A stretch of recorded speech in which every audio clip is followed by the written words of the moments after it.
Good afternoon. I'm joined in the studio today with Slater and Gordon lawyer Precious Abokwe.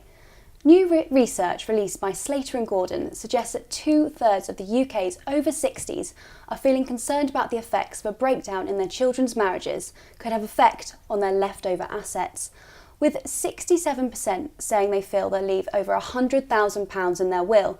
The potential for their children to overlook division of assets in modern divorce processes is becoming ever more concerning. Even without the threat of divorce, 15% they still didn't trust their children's partner with money, with 2 in 5 of these people considering cutting the couple out altogether. So, what can be done to ensure over 60s money doesn't get stuck in legal wrangling after they've gone?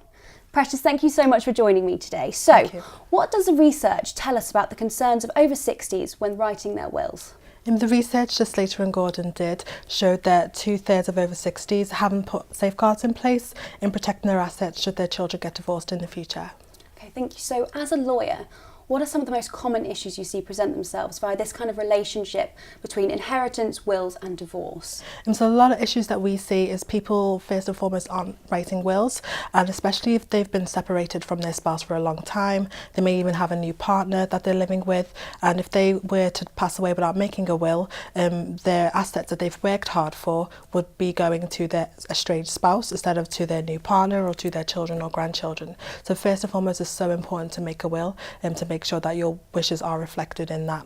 The second issue that we see is how divorce can impact on inheritance. It can get tied up in the division of assets in divorce proceedings, and then that way, you know, your assets that you wanted to leave to your children or ultimately your grandchildren, that isn't happening, is getting, you know, torn up between divorce proceedings and being split to your children's ex-partner. Absolutely. So what age would you suggest someone has a will in place? Well, there isn't a set age. As long as they're over 18 and they have sufficient capacity to do so, you know, they can make a will when they feel it's right. One of the kind of the trigger points I would say would be if you're getting married, or if you buy a house, or if you have children as well. That's another kind of trigger point I would say, to start thinking about getting a will put in place. Okay, so parents and grandparents seem to have many wishes of how they'd like to see their money being used. What can people put in place other than the will just to make sure that happens? So within the will we have trusts that can be incorporated in the will that could protect your assets from things such as care fees, bankruptcy if your children weren't really good at spending money or looking after their money. So things like that, it could protect your assets from that. And divorce as well is a good way to protect your assets from any divorce proceedings in the future from your children or your grandchildren as well. Absolutely. So why do you think people aren't actually putting these protections in place? People aren't putting these protections in place because they probably don't know that they can do that, and that's an option. That's one of the reasons. Another reason may be that they're not really thinking about their children getting divorced, especially if their children haven't even got married yet. Divorce isn't really something that's in the forefront of their mind, and they're not aware that there are assets protection tools that can be put in place to protect assets from that as well. So those are the kind of the reasons why they're not really thinking about how to protect their assets and whether it can be done. Yes, with divorce and death, it's something that you probably don't want to discuss, and especially if you're getting married to someone you think you're going to spend the rest of your life with them, it's not something you want to think about right at the beginning of your marriage, but people probably should take a step back and have a think about these processes in the long run.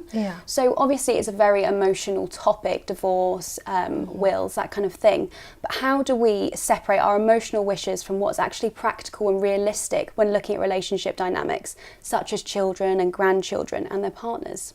Yeah, it is an emotional time, especially writing a will, because you are talking about what happens after you pass away. No one really wants to think about that, as well as divorce as well. People aren't really thinking about how a divorce can impact on their asset, but the reality is 42% of marriages are ending in this way. So it is something that we do need to kind of get our clients thinking about, and we're there to guide them and steer them to think more practically about their wishes and how it should be distributed amongst people as well. So it's an emotional topic, and we do understand that, but we're there just to give that practical guidance and steer them on the right path as well. Did you say 42% of marriages end in divorce? That is a big Unfortunately. stat. Yeah. Wow. Well, if anyone's actually struggling with this at the moment or need any help or support or actually want to speak to Slater and Gordon, where can they go for more information? They can go on our website, slaterandgordon.co.uk.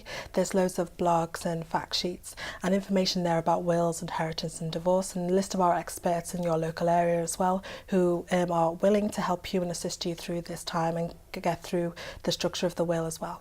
Fantastic. Thank you so much for joining us today. Thank you.